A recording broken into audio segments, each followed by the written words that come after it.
Hello, and here I am again. It's a long time since I've made a video. I got very fed up, not with making videos, but with actually managing to get them edited and put on YouTube.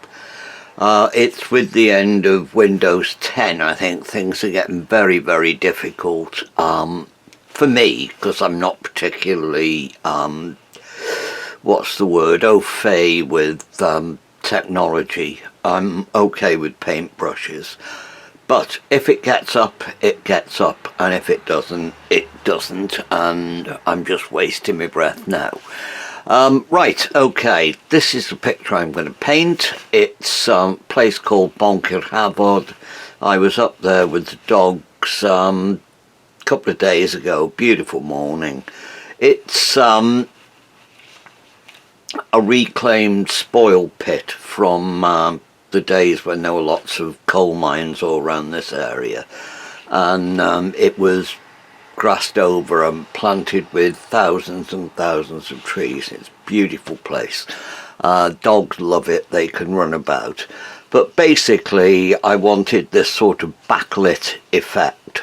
I've got the path coming through there, I've got trees going up there, it drops off down that side and it goes up on that side. You can tell that by the wonky horizon. Anyway, it won't look exactly the same as that, but I will try get the effect of the sun coming through the trees. I'm going to be working in oils, little canvas board which is 10 by 8. I'll do it on there. Hopefully I'll be able to get it finished in one go. If not, I don't know what I'll do.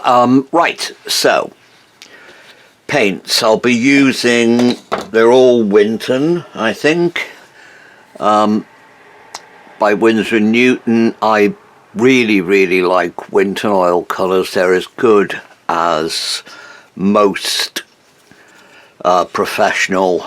They're semi-professional, I say, rather than a student quality. So I'll just set out some paints to start with. Usually when I'm painting in oils, I start off with white and a couple of primaries. Oh, first thing first, before I start, I want to put a golden glow on this.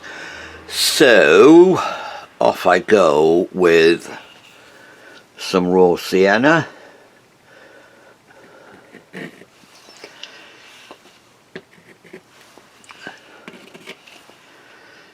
and I'll use a big brush, fairly big, and this is my little dipper things. Don't know if you can see them. That one is purified purified turpentine. That one is poppy oil. I'll use the terps because it will dry very quickly, and all I want to do is take the white off the paper.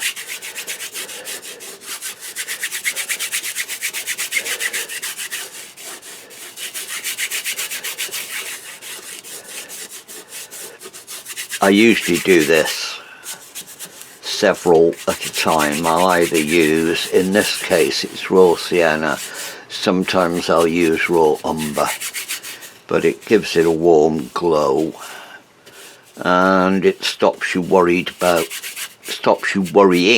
rather about a white canvas, because you ain't got one. Right, okay, that's on there. Grab some kitchen roll. The reason I'm doing this now is because by the time I've set out paint on the palette, this will have dried. Because there's actually no oil being added to it, so it's thinned right down with mineral spirit, terps, and it will evaporate. Right, got everything sorted. Right, I've got white. I'll add, I know I'll be using yellow, well, not yellow ochre, burnt sienna, raw sienna, so I'll put some of that at the bottom. I'll be using ultramarine for the sky, so I'll put some of that in.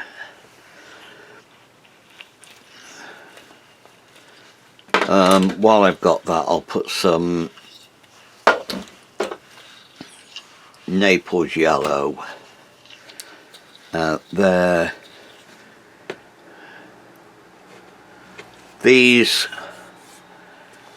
are not primary colours or secondary colours, they're earth colours. So I've got, that's primary. I'll be using some red probably at some point. I'll use some lemon yellow. The palette is just a, that hurt, just a beechwood palette, and it's coated in linseed oil, rubbed in, and that stops the paint from soaking into it, makes it easier to clean the palette. Some people say they can't get on with wooden palettes, but that's because they don't treat them with oil beforehand. That, you've just watched it dry. Now I'll grab another brush and I'll start. I'm not going to bother drawing it out. I'll use a slightly smaller big brush. Okay, now to start with, I put too much in these or I clip it to the top of the palette, but I'm just going to use some of the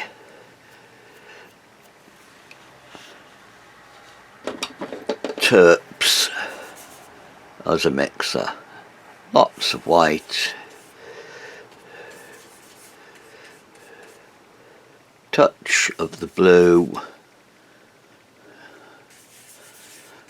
Now I've added a little bit of poppy oil to that because the blue's a bit stiff.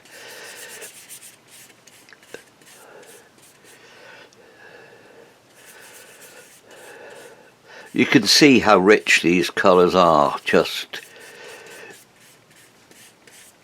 from there. They're I don't get paid anything, but I just love Winton colours. Georgian are good as well. They're the De La Rowney equivalent, and they're just probably the same. It's just a matter of personal preference. I like these. Just going to scrub some sky in. Again, this is very thin because I'll be painting on top of it. I don't want it to be particularly thick and wet when I put the trees over it. So it's just a little bit of white and ultramarine. I don't mind some of the warmth showing through.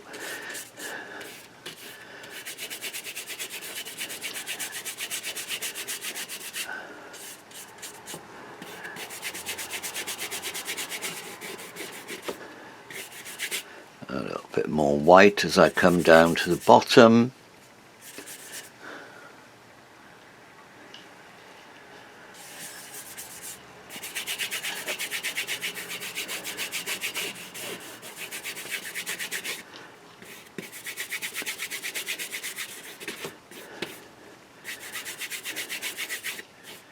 Now it was, the other morning, it was an absolutely beautiful winter's day. Quite chilly, but completely clear blue sky. But that's a bit boring to look at in a picture, so I shall cloudy it up a little bit here and there.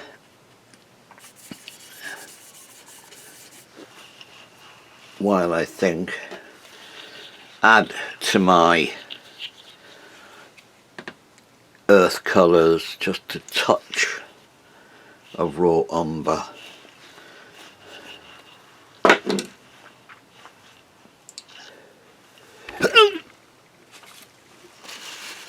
That was my head again. I'm very good at bashing my head. Have I knocked the camera off?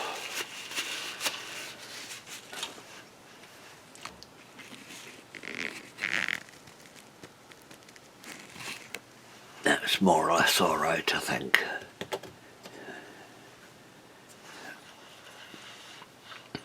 Oh. Slightly different setup.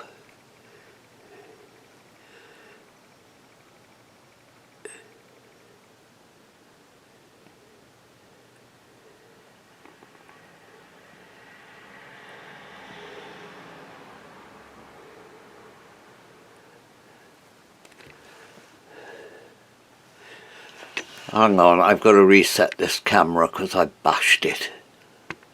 Right, I think that's all sorted out in the right place again. Okay, I'm just going to put some cloudy bits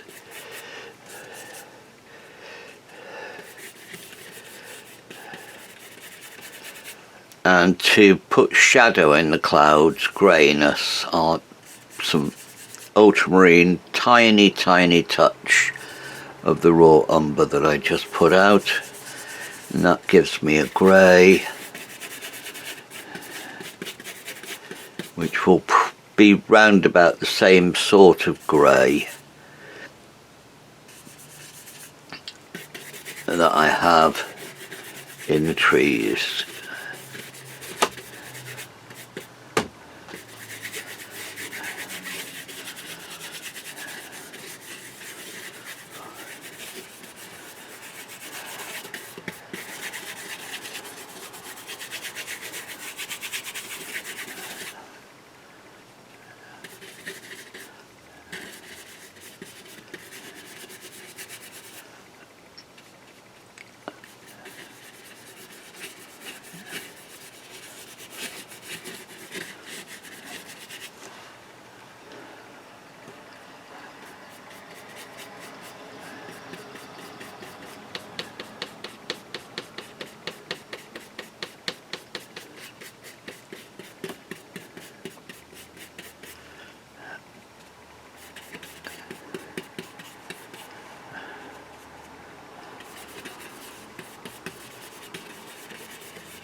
And this is where the sun is going to be coming through those winter trees.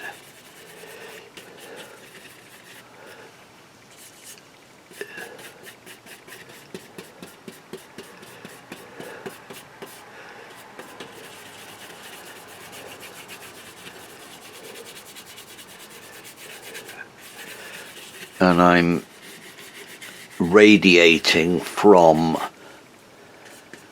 that place.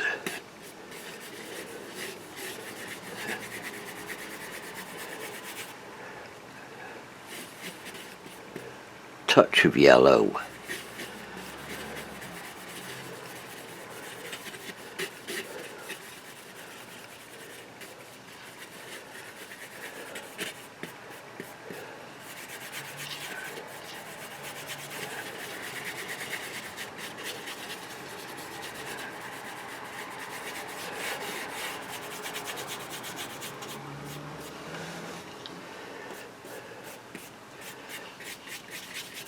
Right, so that's most of that done.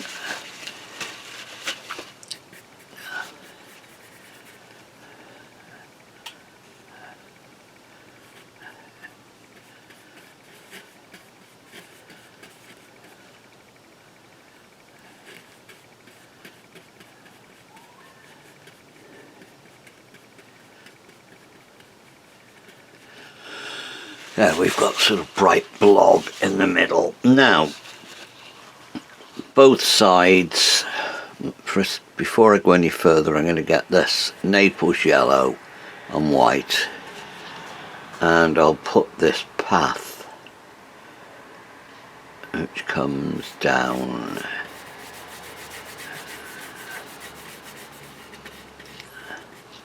just off centre.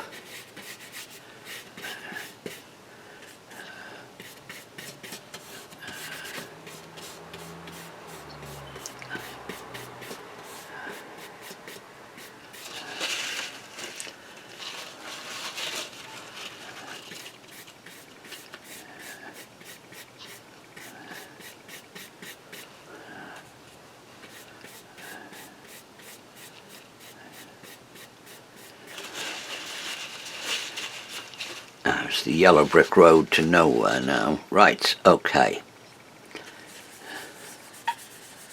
Raw umber. Need some more whites.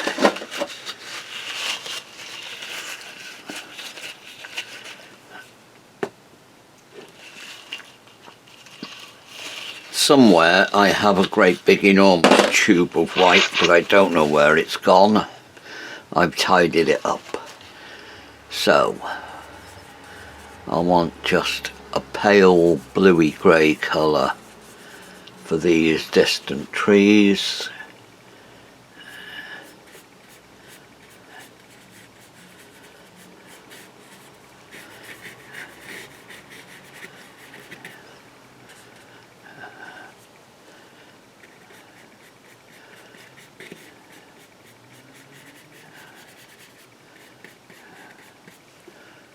A bit thicker.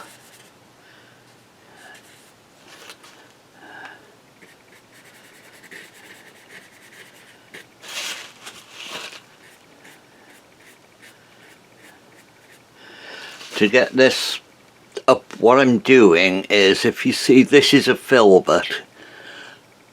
See the shape of the brush, it's not flat at the end, it's curved at the end, it's a filbert, and I'm using that bit just to go. And because I'm painting into wet oil paint, it drags. You don't need a lot of pressure, just leave it on and flick it up. And there you've got the sort of growy bits. That's a technical nature term, growy bits of trees.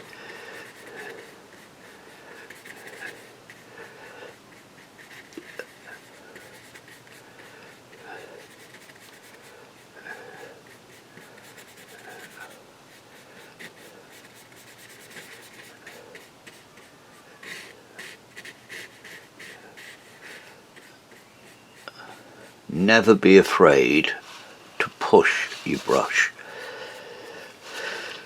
as well as pulling it, dabbing at it. Brushes do all sorts of things and are very, very difficult to damage. So I'll carry on those trees across there, behind the main set of trees.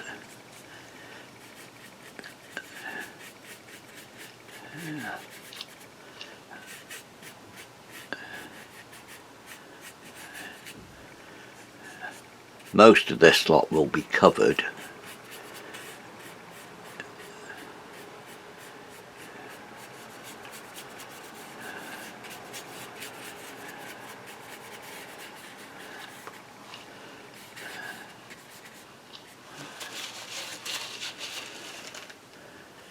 Dark, the blue and the umber, mix ultramarine and raw umber together, you get an almost black colour. Just putting the closer bits of tree in.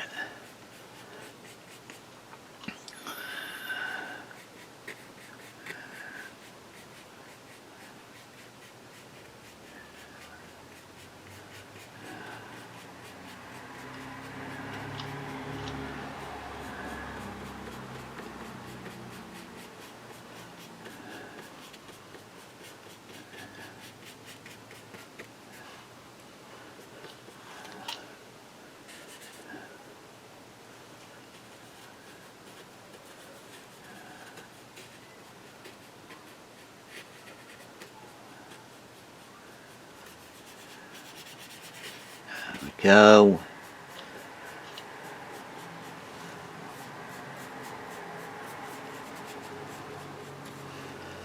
Those going across there. Wipe off this brush.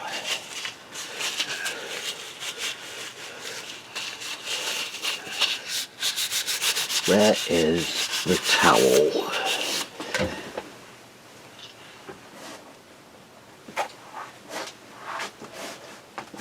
On the floor.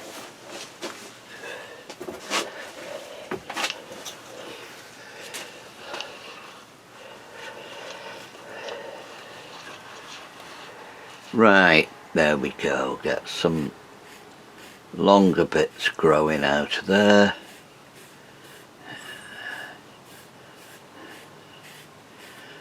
I'm using the brush strokes to show the direction of the tree growth.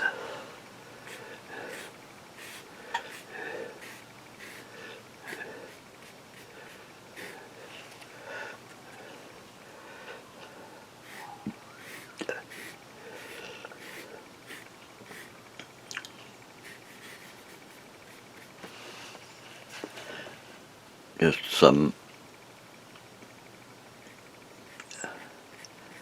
bits of sunlight popping through there. That's just pure white.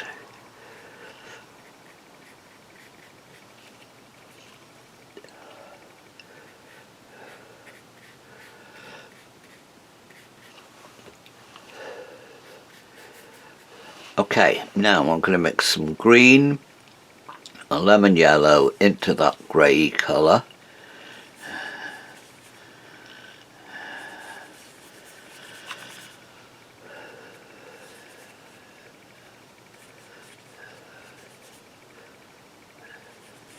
Touch of the raw sienna.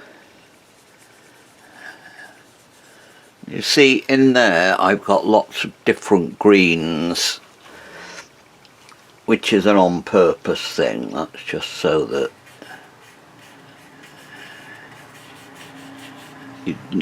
you've got lots of bits you can dip into. Because when you paint in landscapes, nothing is really all one colour. Nature doesn't do matte blocks. May look as if it does sometimes, but they're not. There's every blade of grass is different. Every leaf is different.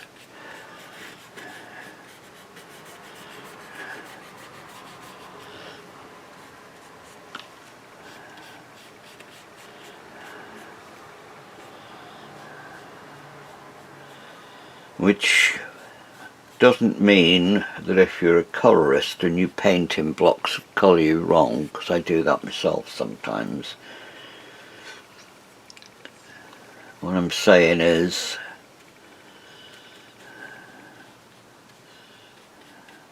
you don't have to do anything you don't want to do.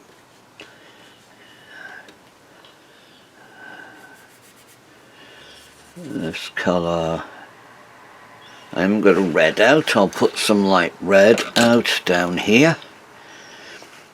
Again, it goes down here because it's an earth colour. They're called earth colours mainly because they're made out of earth.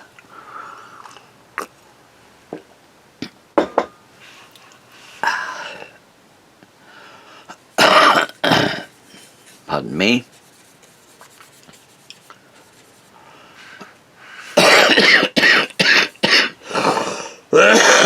Pardon me.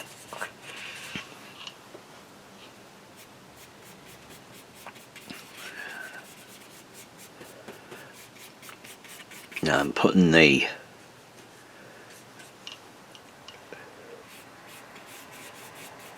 side of the hill coming down towards there.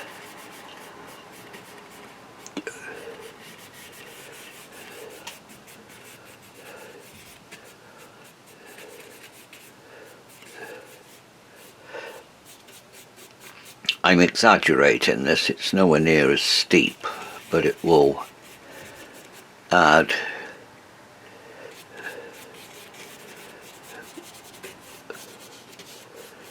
to the impression that you're on the side of a hill.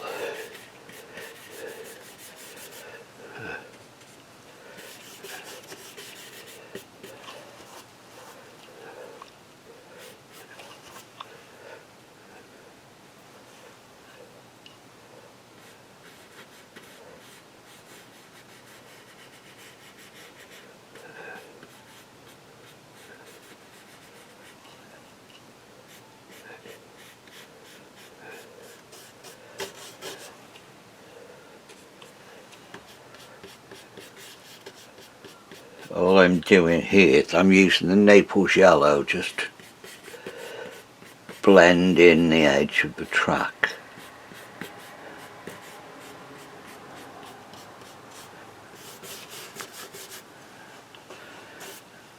More brown.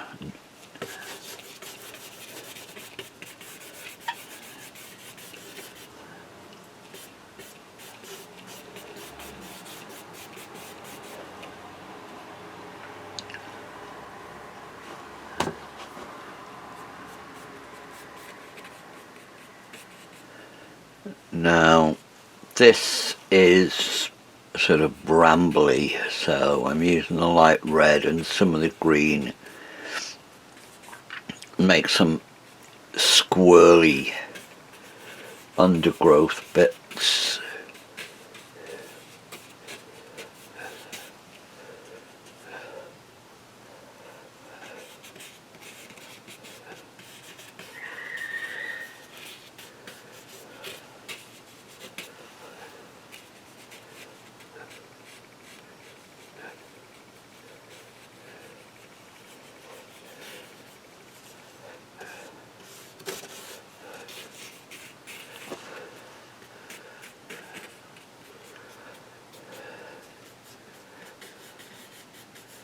So we've got a sort of,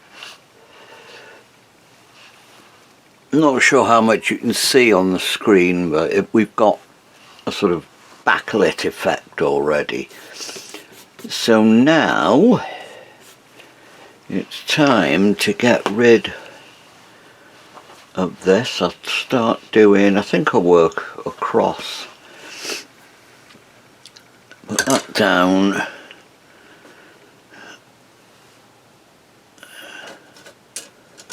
I'll use this one.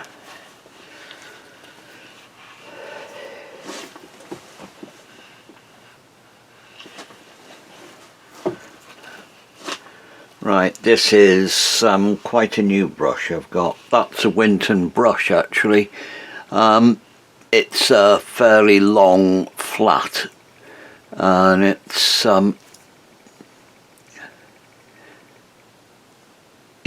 nice to use that. These long flats give you a lot of flickiness. That's a technical term.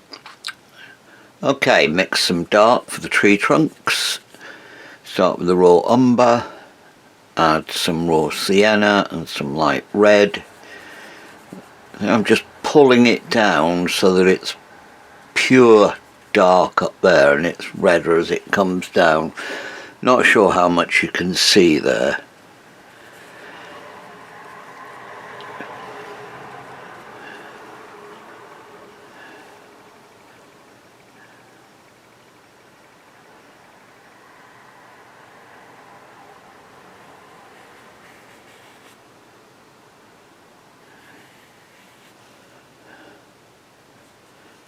Start up, put some darker, put some blue into that. Do some of the bigger ones.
Ooh, done it again.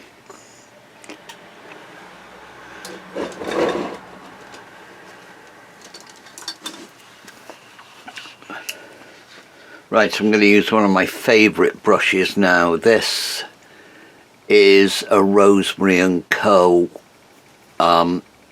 Ivory rigger. I've got lots of these. I had them as presents and I love them to bits. They're for oil painting. They're absolutely wonderful because you don't have to mess up a really good sable or pretend sable rigger. They're really hard wearing. They're bristly type brushes, but they have exactly the same flexibility as a hair rigger.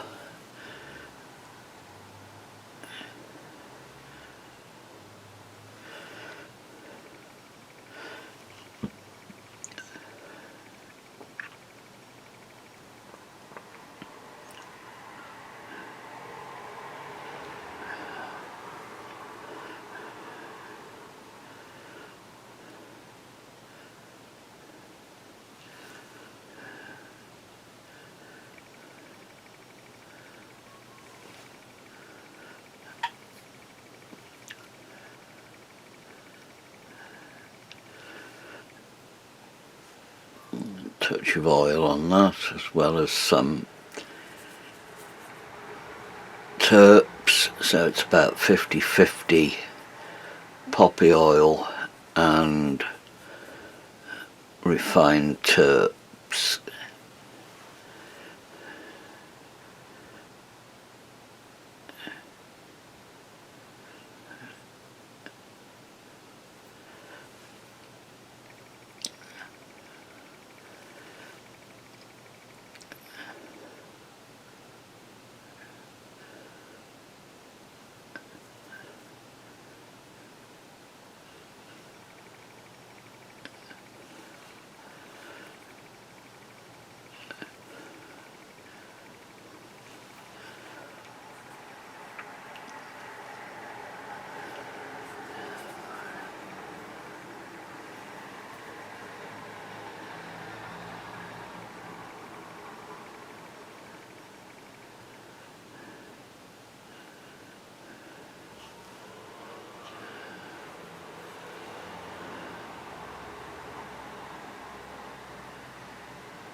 Sorry, I've gone quiet.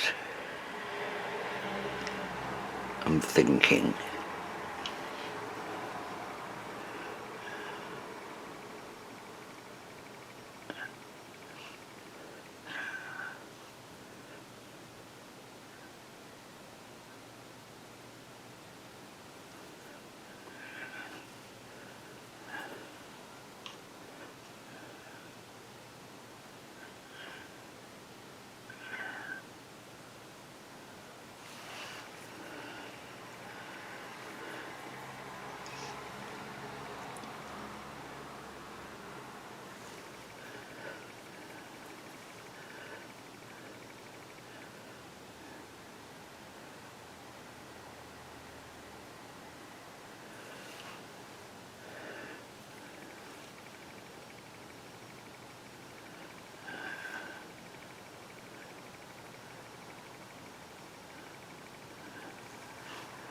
Right, now stop everything falling out of this side. Put the big trees over here.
I've got a big dark blob there which I don't want.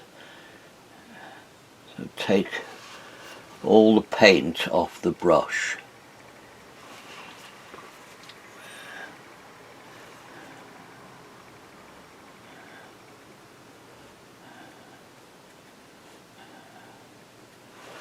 And there we go, we've got it sort of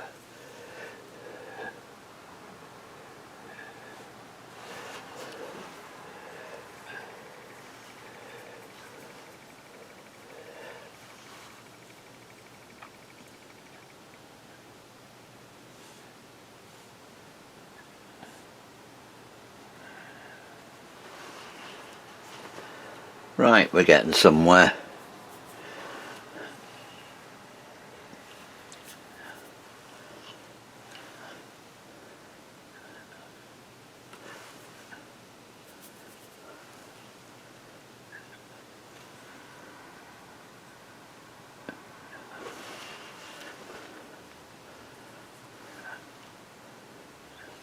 Okay, now what I'm going to do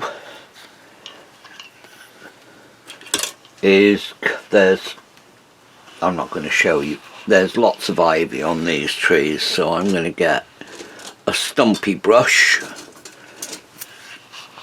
That is quite an old, still fairly flexible, but it's a stumpy brush.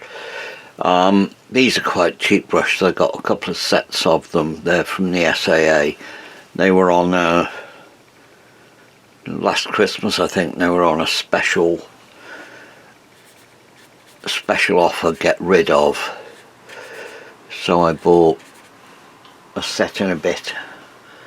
Right, now these are all backlit, so they wear sort of golden halos.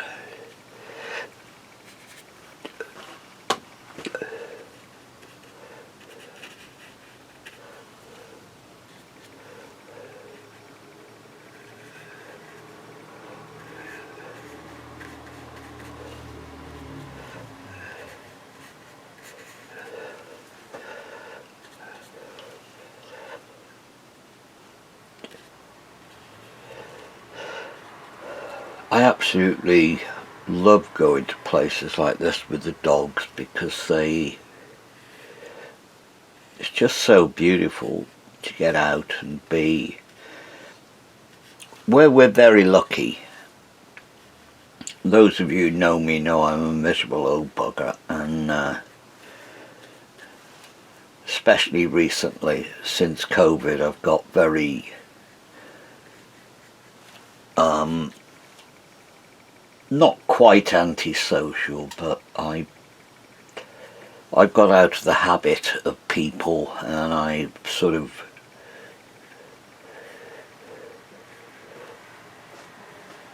don't like crowds, don't like having to interact with people, with being so deaf and things like that. It's not much fun when I go out, so I don't very often. And so what I do instead is I go out with the dogs, and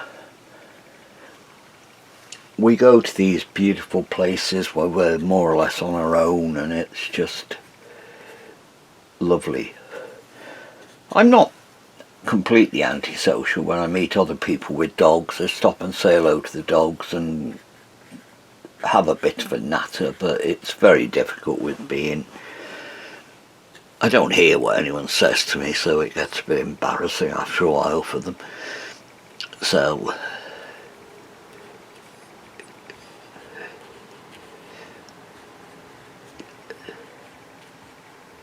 here's all this ivy.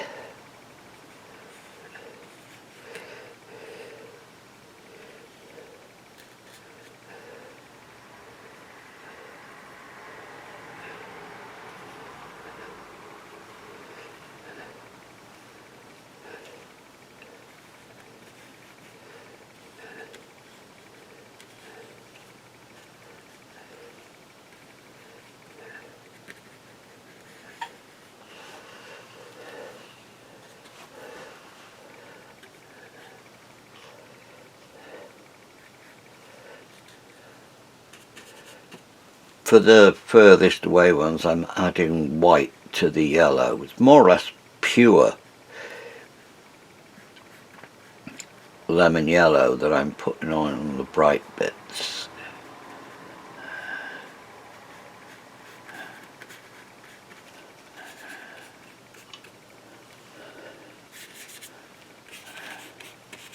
While I've got this stumpy brush, I'm going to make some dark and light texture underneath these trees.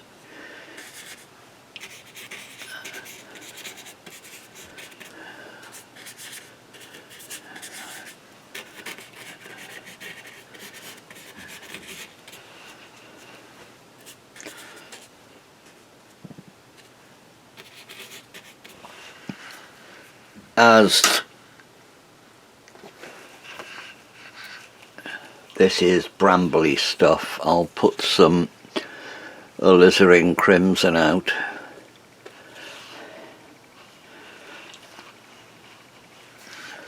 Which is good for adding into bramble patches.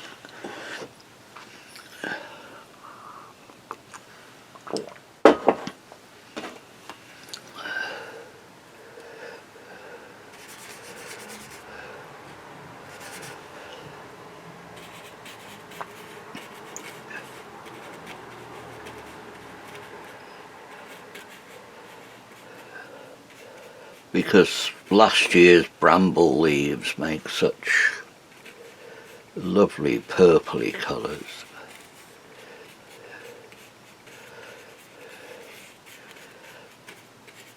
And this isn't abstraction or impressionism or any sort of otherism, it's just texture. I'm just trying to make it look as if there's stuff growing. If I wanted to, I could be very detailed and paint loads and loads of tangled vine-like things, but just mix these colours, make beautiful darks. That's alizarin and ultramarine. Now I don't know if you can see that, but it doesn't, to me from where I'm sitting, it looks like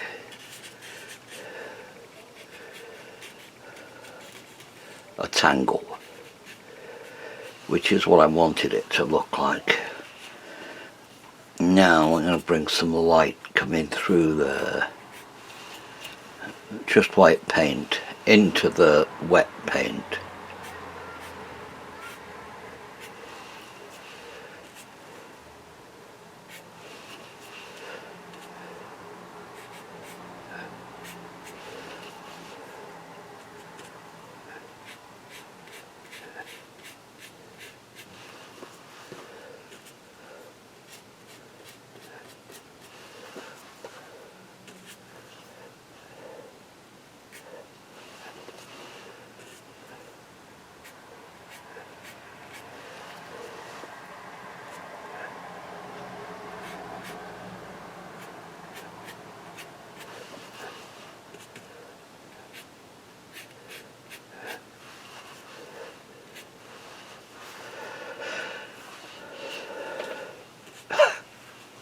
Did it the wrong way around then. What I'm doing is I'm dipping in there and pulling it off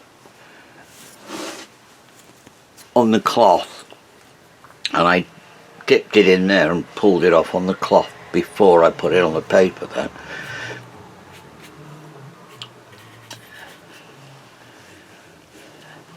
Right, we've got the path, we've got that. I want some grassy bits coming down that side as well.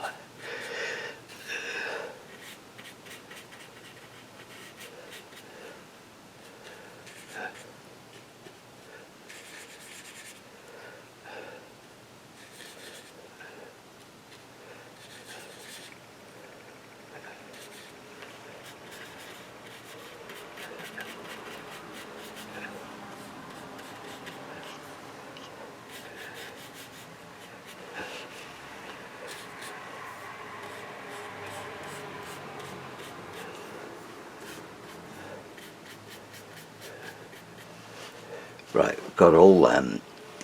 Now I'm going to let that go off just a little bit, and then I'm going to put the dark ivies on there. Did I? Yes, I did. I'm going to cheat.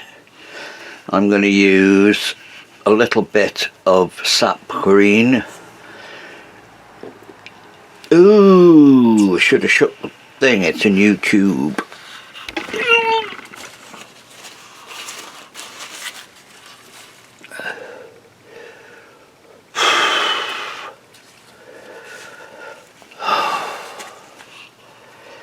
Right. It's always advisable with a new tube of paint to shake it. That way you don't end up just pouring oil out the end. Right. I only ever use two greens, sap green and terra vert. I use them because I'm lazy, rather than starting off with just yellows and blues. They're very simple, they're sort of mid-greens that edging towards dark, and by adding yellows and blues to them you can make anything you want. Hooker's green works the same. I use that with watercolours, but I tend to use terra vert or sap green. They're more or less interchangeable. Tell you the truth, I thought I'd got the terra vert out of the box, but it was the sap. Now I'm just adding darks to them on this side.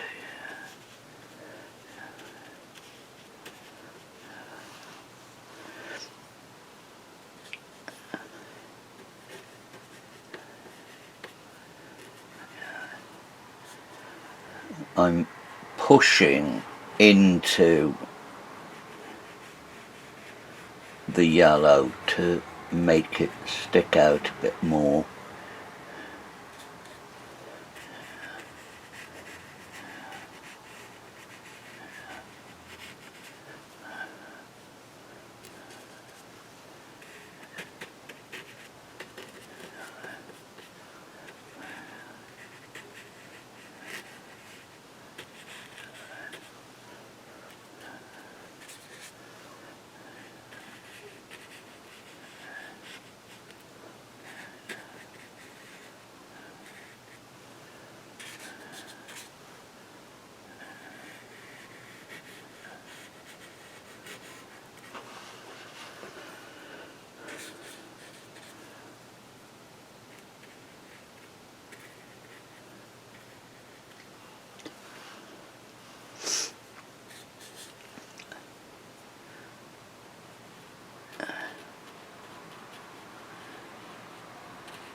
Put just some more extra darks in here. And there's a sort of dead bit in this bottom corner which I want to get round. Don't know how I'll do it yet, but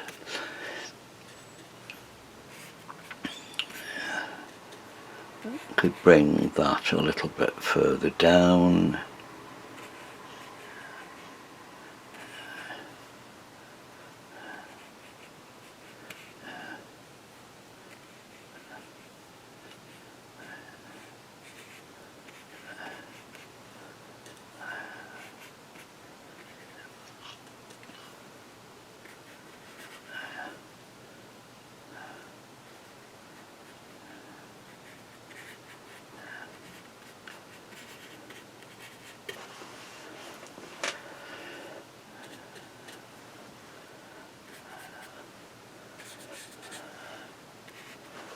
Right, okay, I want some really dark shadows in between these trees.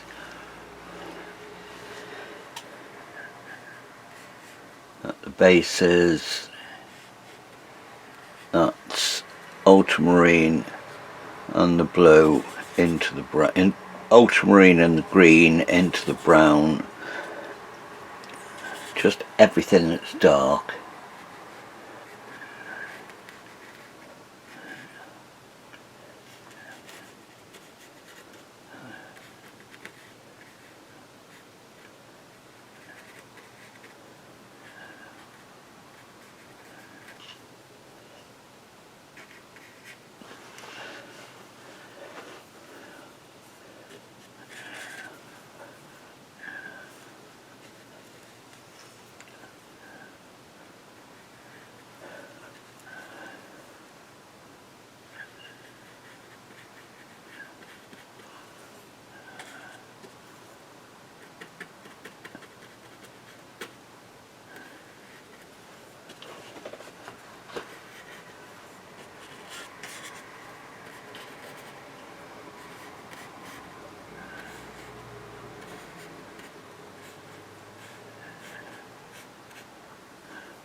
Right, got that.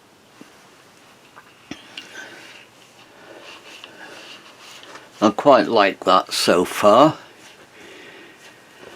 I need a little bit more grey green into these bits here. Take a lot of the paint off.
Right, we're getting somewhere.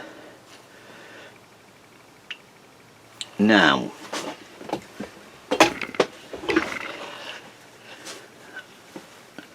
put that down. I'm looking for a specific brush, what I cannot find. That's the one. Now, before I put the shadows in, I want to get... I need some more of the yellow.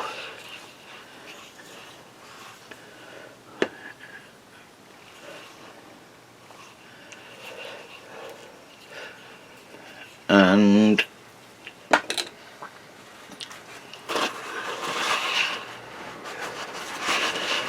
I'm having a think at the moment. I'm trying to work out how to get the sun bit in there without totally destroying everything else. I'll try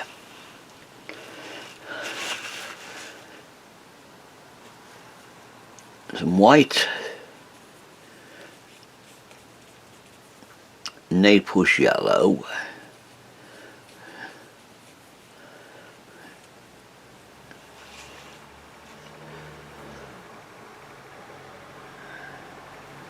I'll put a touch of the lemon as well.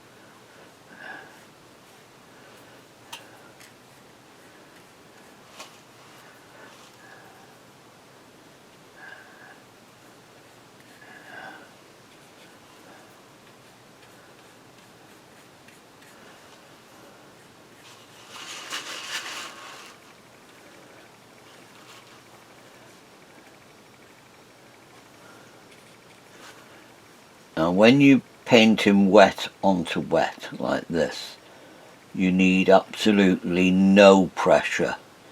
You just dab it on.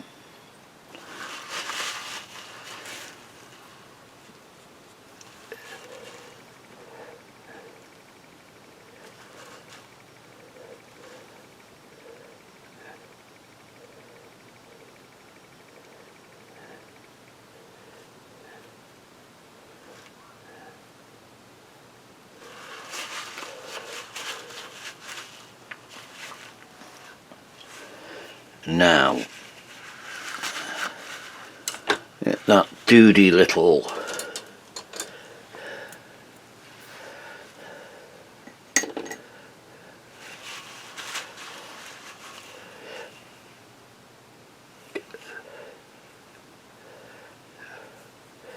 I'm mixing, again using another one of these little tiny number 2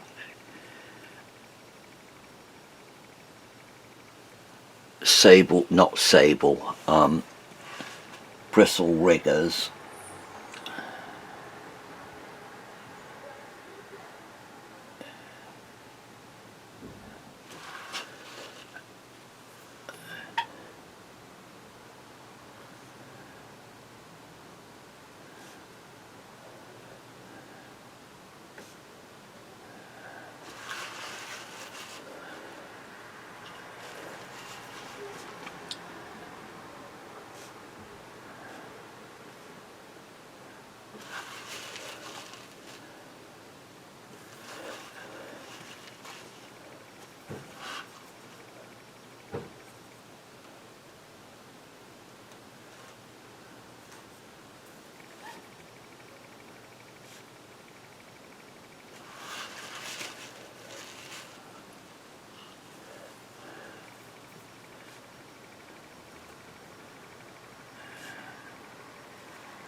Gone quiet again, I'm thinking.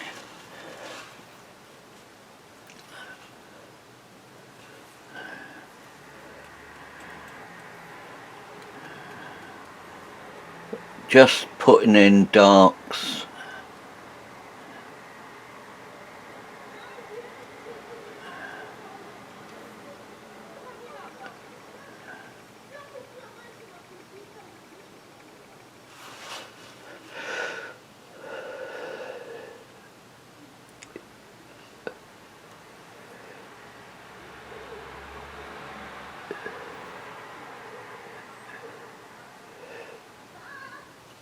As I say, I'm not painting any detail, I'm just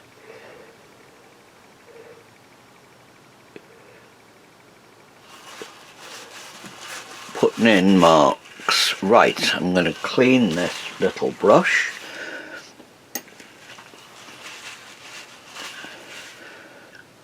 I'm going to make a fairly liquid puddle using the poppy oil and the terps. Make a nice dark that's very runny. And now hopefully I'll be able to lay in lots of little branches.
Problem is it picks up the light paint.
Right, okay, we're getting somewhere now. I need to flick in some more bits of backlit ivy. How are we doing for time? Oh, it's an hour nearly. Don't want to spend too much more time on it.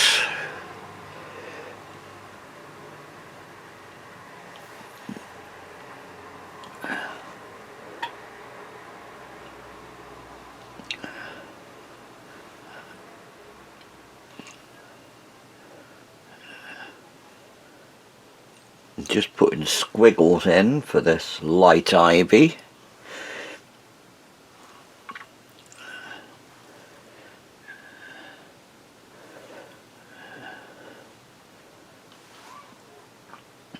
She can be a character in a play, Ivy Squiggle.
Okay, right, let's see how we do with shadows now.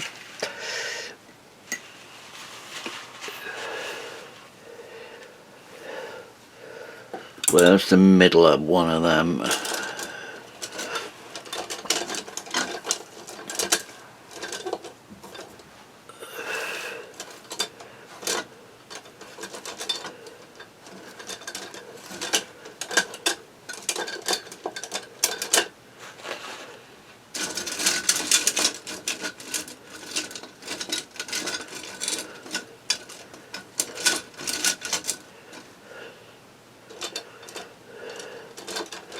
Try that one.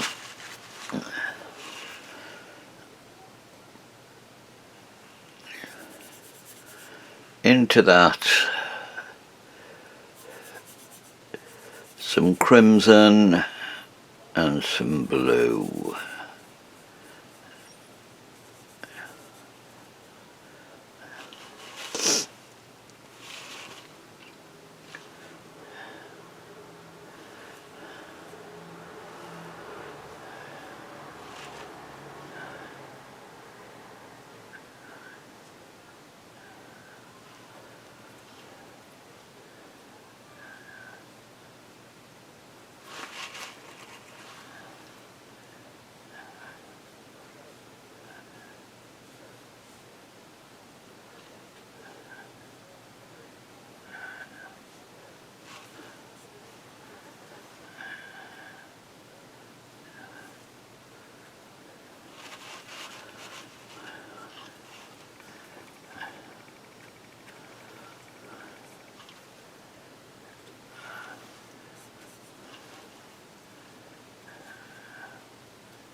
Now I'm trying to get the shadows to radiate away from there.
I'm mixing that with some white.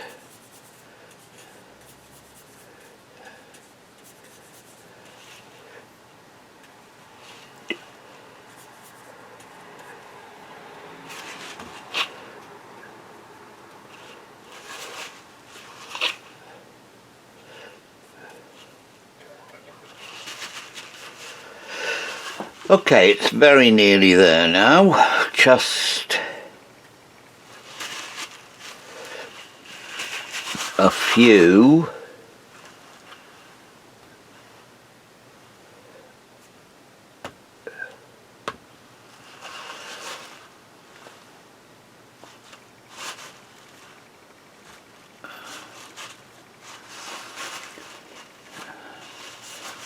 little dotty bits. Another technical term, dotty bits, odd bits of leaf and things.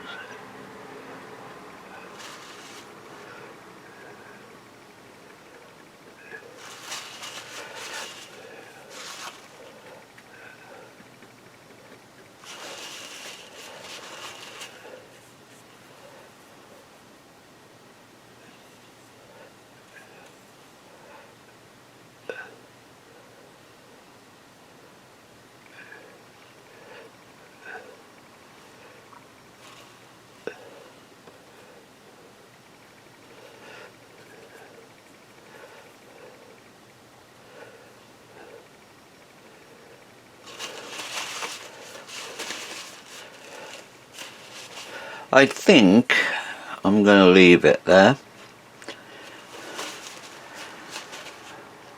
No one ever knows when a picture is finished. I'll do a bit.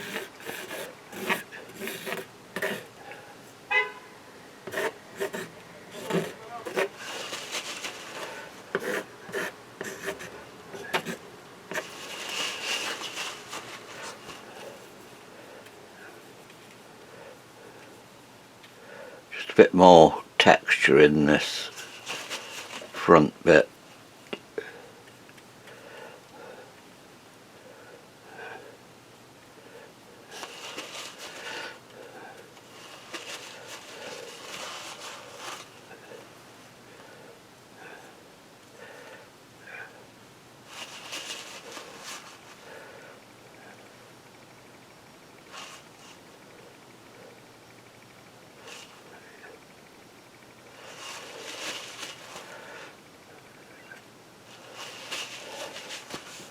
Yes, I'm going to leave it.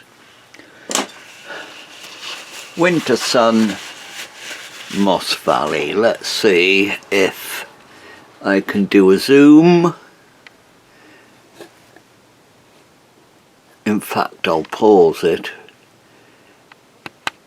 Now, what I've been trying to do is get that sunlight in there. You can see there's no detail, it's just bits of paint splattered on, not randomly, but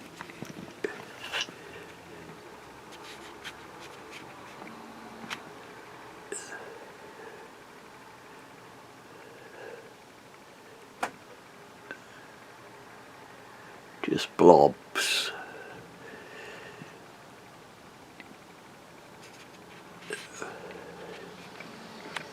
Whoops, wrong way. And there we go, that's it, more or less the whole thing. I'll do a still photo and let's see how that goes. Okay, let's hope I can actually get it up online. Cheerio for now.